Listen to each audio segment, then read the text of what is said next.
विधानसभा निवडणुका झाल्या, मात्र 3 गट होते, महाविकास आघाडी, महायुती आणि मनसे. या तिघांपैकी कोणाला जास्त जागा मिळाल्या, कोणाला कमी जागा मिळाल्या किंवा मनसेला कसला फटका बसला, याच्या आपण आज प्रतिक्रिया जाणून घेऊयात. सामान्य लोकांच्या मनात कोण आहे किंवा महायुतीला लाडक्या बहीण योजनेचा खरंच फायदा झाला का, किंवा मग महाविकास आघाडीचं काय चुकलं, किंवा मग पाहायला गेलं तर मनसे कुठे कमी पडली, किंवा मनसेचा जो अपक्ष आहे तो संपेल का आता, या सगळ्या गोष्टींची प्रतिक्रिया आपण काही सामान्य नागरिक आहेत त्यांच्याकडनं जाणून घेऊया. चला तर मग पाहूयात आपण प्रतिक्रिया.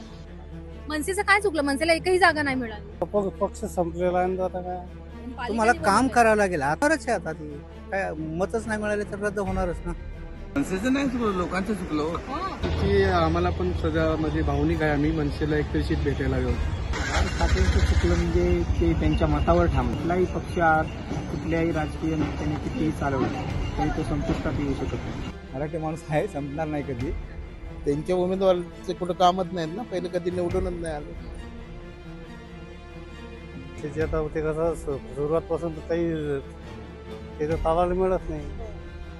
त्याचे इलेक्शनच्या अटी येतात, तेवढं काम करतात आणि नंतर काही नाही. 12 महिने पक्ष संपलेला आहे ना, आता काय मनसेचं ते ह्यांनी सांगितलं बघा, एका आमदारांनी रेग्युलर तुम्ही राहिले पाहिजे. रेग्युलर याच्यामध्ये नाही, संपर्कामध्ये ते तुम्हाला काम करावं लागेल. त्यांची मान्यता रद्द होणारच आहे, आता ती काय मतच नाही मिळाले तर रद्द होणारच ना. पक्ष संपेल, परत ते उभे राहू शकतात, पण ते काम नाही करत होते, एवढं काम नाही करत. मनसेचं नाही चुकलं, लोकांचं चुकलं. मराठीचा मुद्दा घेऊन ते भांडत होते. मग मराठी लोकांनी त्यांना वोटिंग करायला पाहिजे होतं, ते केलं नाही. का केलं नाही ते तुम्ही जरा पत्रकारांनी बघा जा, किती पैसे वाटप झाले, कुठं मुलाला काय झाले. असं काही नाही, असं काही नाही. हारले म्हणून अवस्था वाईट होते अशातला भाग परत ते होती. की आम्हाला पण सगळ्या म्हणजे भावनिक आहे, आम्ही मनसेला एकतरी सीट भेटायला गेलो. लोक भावनिक झाली. आता लाडकी बहीण योजनेमध्ये जास्त करून महिलांचा कल एकनाथ शिंदेकडे गेलेला. त्यामुळे कोण कुठे फुटेल, कुठला पक्ष कुठे जाईल, त्याच्यामुळे काही आपण निदान करू शकत नाही. ठाकरेंचं चुकलं म्हणजे ते त्यांच्या मतावर ठाम नाही. मेन मुद्दा हा आहे की आपल्या मतावर ठाम असते तर नक्कीच शिका आल्या. त्यांनी जो टोलचा मुद्दा मारला होता, तो जर सक्सेस केला असता तर आज त्यांची अर्ध्यापेक्षा जास्त शिका आल्या. कुठलाही पक्षात कुठल्याही राजकीय नेत्याने कितीही चालवलं तरी तो संपुष्टात येऊ शकत नाही. आता नाही आली, आता प्रत्येक ठिकाणी बोलतात ना, आता वोटिंग लोकांनी केली, पण आता त्यांची सीट निवडून नाही आली, तो डिफेंड त्यांचा आहे. आता तो सांगू शकत नाही. काय चुकलं बघा, आता काय पेट्या मतपेट्या काय गडबड झाली हे बघावं लागेल. काँग्रेसवाल्यांनी आघाडीने फसवलं तेव्हा, ते संविधान चेंज करणार, हे करणार, कोण काही करत नाही. चेंज आता मी सातारचा म्हणजे सातारा त्या जिल्ह्यात शरद पवार चालली पाहिजे होती, तर तिकडेही चालले नाही. महाविकास आघाडीकडे 49 जागा मिळाल्या, कारण उद्धव ठाकरे त्यांनी प्रचार तर बऱ्याप्रमाणे केला होता, पण आता एक्झॅक्टली आम्ही पण काय सांगू नाही शकत की काय झालं. सध्या हे लोकशाही आहे, लोकांचा स्वतःचा निर्णय आहे, त्यांना जे हवं असेल ते करतात. महाविकास आघाडीला जेवढं ठिकाण मिळालं पाहिजे होतं, जी अपेक्षा होती ती कशामुळे, काय पैसे वाटप, काय कशामुळे हे काय सांगू शकत नाही. काय हा लाडक्या बहिणीचा इफेक्ट, ते बरीच निदान आहेत, त्याच्यामुळे नक्की काहीच सांगू शकत नाही. आता तेही पक्ष फुटू शकतात. जसे ठाकरेंना सोडून ते तिकडे गेले, तसे बीजेपीला सोडून ते मागे येऊ शकतात, हे पण आहे.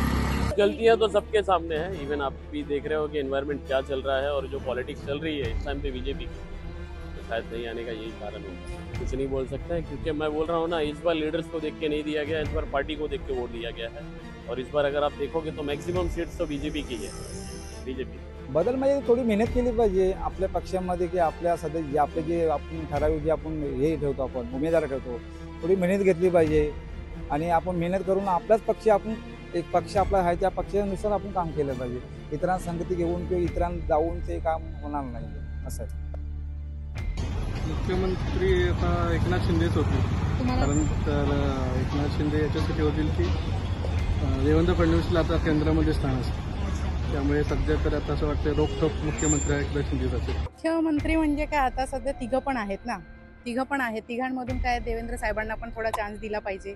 त्याच्यानंतर आपले पवार आहेत, त्याच्यानंतर एकनाथ शिंदे. मला तरी वाटते सध्या एकनाथ शिंदे साहेबांना चान्स दिला पाहिजे सध्या तरी, कारण ते आता मागे पण होऊन गेले. त्यांनी काही ज्या स्कीम्स वगैरे काढल्या आहेत त्या खूप प्रतिसाद मिळाला आहे, त्याला प्रचंड प्रतिसाद दिला आहे. बहिणींनी पण दिलेला आहे, आम्ही पण दिला. आम्हाला अजून लाडकी बहिणीचे पैसे आले नाहीत, पण तरी आहोत आम्ही त्यांच्यासोबत आणि ते देतील. आम्हाला एवढा विश्वास आहे, त्या देतील. फडणवीस साहेब ते पण होतीलच, आता असं नाही आहे की नाही. ते पण आमच्या नागपूरचे आहेत, आम्ही पण विदर्भाचेच आहोत. आम्हाला असं वाटतं की त्यांनी इथे पण विकास करावा. इकडे विदर्भ असो, मराठवाडा असो, कोणतीही साईड असो, पूर्ण महाराष्ट्रात त्यांनी विकास केला पाहिजे आणि ते करतील. आम्हाला आहे विश्वास. आता असं वाटतं, म्हणजे आम्हाला पण थोडीशी लाज वाटते की का नाही आलेत. म्हणजे यायला पाहिजे होतं. त्यांनी पण केलं आहे, असं आपण नाही म्हणू शकत की नाही केलं. पण आता का नाही आले ते पण आम्हाला पण फार मोठा धक्काच लागलेला. हे आलेत, आम्हाला काही प्रॉब्लेम नाही आहे. कोणीही येऊ, फक्त सगळं व्यवस्थित झालं पाहिजे. महागाई कमी झाली पाहिजे. जे आता सगळी एवढी महागाई वाढवून ठेवली आहे ना, ती कमी झाली पाहिजे. सरकार कोणतीही असो, पण महागाई कमी झाली पाहिजे. आता बघा, आता इलेक्शन झालेत, आता जनतेचं काम झालंय. आता जनता काहीही नाही करू शकत. आता जे आहे ते त्यांच्याच हातात आहे. आता ते जे सगळे आहेत तेच मिळून काय करायचंय तर करतील. आता जनतेचा काहीही त्याच्यात भागच नाहीये. ते पण थोडंसं धक्कादायकच आहे, कारण का नाही आलेत. आम्हाला थोडं आधी असं वाटलं होतं की तेच येतील म्हणून, कारण आम्ही पण अशा लोकांच्या सगळ्या म्हणजे गोष्टी ऐकल्या आहेत, बोलल्या आहेत. तर आम्ही पण म्हणजे थोडं शॉकच होतो की का नाही आलेत. यायला पाहिजे होतं त्यांनी पण. आम्हाला असं वाटते की कंटिन्यू तीच सरकार का बरं. आम्हाला पण थोडा चेंज पाहिजे ना. म्हणजे असं वाटतं त्यांना पण चान्स द्यायला पाहिजे. त्यांना पण दिलं असतं तर त्यांनी पण काही ना काही केलंच असतं ना. का नसतं केलं. आता हे म्हणतात लाडकी बहिणीला 2100 रुपये देतात, 3000 रुपये द्यायला तयार होतात ना आता. आणि लाडकी बहिणीचा कोणतंही हे येऊ पण फायदा होताच, नुकसान नव्हतं. म्हणजे शेवटी आता महागाई कमी करायला पाहिजे, बस. बाकी काही नाही. पब्लिकचं एवढंच बी आहे की विकास झाला पाहिजे. कोणतेही पक्ष होते, कोणताही येऊ द्या, भाजप येऊ द्या, शिवसेना द्या, राष्ट्रवादी कोणी येऊ द्या, विकास झाला पाहिजे. विकासाची कामे रखडली आहेत ती कंप्लीट झाली पाहिजे, बस. बाकी काय नाही. आणि तो म्हणजे लाडकी बहिणीसाठी तर चांगली योजना काढली. असं काय नाही आहे की बघा, प्रत्येक पक्ष आपल्याकडे म्हणजे आपला डिसाईड करतो. ह्याच्या आधी काँग्रेस सरकार होतं, पण त्यावेळी कधी त्यांनी पैसे दिले नाही. आता नाव का म्हणजे प्रत्येक पक्ष नाव ठेवणार बाई लाडकी बहिणीला पैसे दिले, त्यामुळे ते लाडकी बहीण बटके हे झालं. असं काही नाही. ती योजना चांगली आहे. लाडकी बहिणीसाठी तो म्हणजे जे गरीब आहे, सर्वसामान्य माणूस आहे, त्यांच्यासाठी तो ठीक आहे. महाविकास बघा, ॲक्च्युली कसं माहिती आहे का, असं काही नाही आहे. त्यांचा पण फोकस होता, पण आता त्यांना वोटिंग कमी पडली तर त्यांचा डिपेंड आहे. विकास का दोन्ही पक्ष विकास करतात. विकासाची सत्ता येईल तर विकास करणं गरजेचं आहे. विकास नाही केला तर ह्या आता भाजप सरकार आला पण नसतं. लाडक्या बहिणीचा थोडाफार परिणाम झाला आहे, हे शक्य आहे. कारण 2 ऑक्टोबर आणि सप्टेंबर लाडकी बहिणीला कमसे कम पर पर्सनमध्ये 7,000 रुपये भेटले. त्यामुळं लाडकी बहिणीने ही आपलं वोटिंग प्रॉपर प्रामाणिकपणे केलेलं आहे. सर्व धर्म समभाव महाराष्ट्रामध्ये राहतो, त्या भारतामध्ये राहतो, त्यामुळे सर्व धर्म समभाव. बस सगळ्याच चांगल्या गोष्टी केल्या त्यांनी, वाईट काय केलं. तुमचा विकास झाला हे महत्वाचं आहे. रस्ते वगैरे, लाडकी बहीण नाही, लाडकी बहीण. तर आपण पाहिलं असेल की महायुतीला लाडक्या बहिणीचा जास्तीत जास्त फायदा झाला, तो अफेक्ट केला, किंवा मग विकास कामं जी लोकांची झालेली आहेत ते झाल्याचं आपल्याला जनतेच्या मनातून आपल्याला समोर आलेलं आहे. त्याचसोबत पाहायला गेला तर जी महाविकास आघाडी आहे ती कामं झाली नाही आहेत, किंवा मग त्यांची पक्षांतर्गत फुटाफूट असेल, पक्ष फोडणे असतील, मतभेद असतील अंतर्गत, त्याचा फटका त्यांना विधानसभेला बसला. तर मनसेचं चुकलं की मराठी माणसाने साथ दिली नाही, किंवा विकास कामं झाली नाही, किंवा काहींनी असं बोललेलं आहे की मनसे पक्ष आहे तो एका जागेवर ठाम नाही आहे, इकडे तिकडे अशा गोष्टी बऱ्याच ज्या सामान्य लोकांनी कबूल केलेल्या आहेत, समोर केलेल्या आहेत, आणि याचा फटकाच विधानसभेमध्ये आपल्याला पाहायला मिळालेला आहे. त्यामुळे आता पालिका निवडणुकीला काय होणार हे देखील तितकंच महत्त्वाचं असणार आहे.